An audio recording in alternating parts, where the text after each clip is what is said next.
በስመ አብ ወወልድ ወመንፈስ ቅዱስ አሐዱ አምላክ። ጥበብ ኢያሱ ወዲ ሲራክ ምዕራፍ 8 ሚዛናዊ ምዃን። ኣብ ኢዱ ምእንቲ ከይትወድቕ ምስ ሓያል ሰብ ኣይትተሃላለኽ።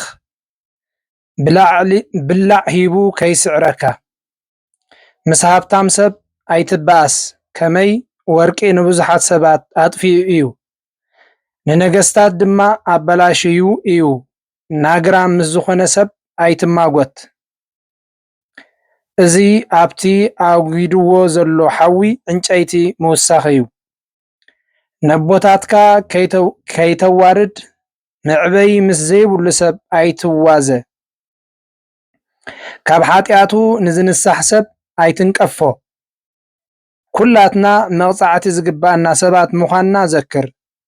ንሰብ ምስ ኣረገ ኣይትንዓቆ፣ ንሕና እውን ንኣርግ ኢና ዘሎና።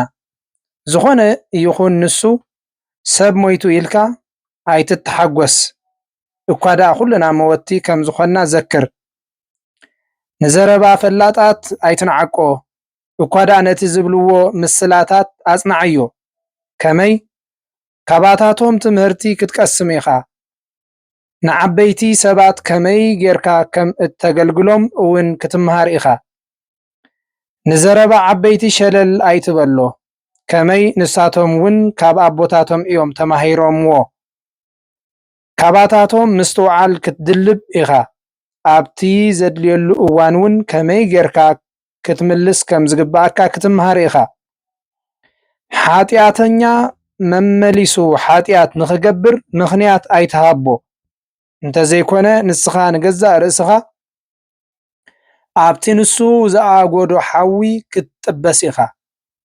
ከይስልበጠካ እሞ በቲ ዝተዛረብካዮ ቃላት ገይሩ ከየጥቅዓካ ምስቲ ጠገለ ዘይብሉ ዳንደ ሰብ ክትዋሳእ ኣይትኺድ። ካባኻ ንዝሕይል ሰብ ኣይተለቅሕ። እንተደኣ ለቂሕካዮ ግና ከም ዝጠፍኣካ ጌርካ ገምቶ። ካብ ዓቕምኻ ንላዕሊ ኣብ ዝኾነ ዋሕስ ኣይትኹን። እንተደኣ ተዋሒስካ ግና ክትከፍሎ ከም ዘለካ ገሚትካ ሕሰበሉ። ንዳኛ ኣይትኽሰሶ፣ ስልጣን ስለ ዘለዎ ንሱ እዩ ዝረትዓካ። ጾር ከይኮነካ ምስ ዳንደ ሰብ መገሻ ኣይትኺድ። ከመይ ንሱ ባህ ከም ዝበሎ እዩ ዝገብር። ብናቱ ዕሽነት ከዓ ንስኻ ክትጠፍእ ኢኻ። ምስ ቁጡዕ ሰብ ኣይትበኣስ። ኣብ ፀምፀም በረኻ እውን ምስኡ ኣይትኺድ። ንዕኡ ደም ምፍሳስ ኢምንት እዩ፣ ሓገዝ ኣይረክብን እዩ ኢሉ ኣብ ዝገመተሉ እዋን እውን ክቐትለካ ይኽእል እዩ። ምስጢር ክዓቁር ኣይክእልን እዩ እሞ ምስ ዓሻ ኣይትምከር።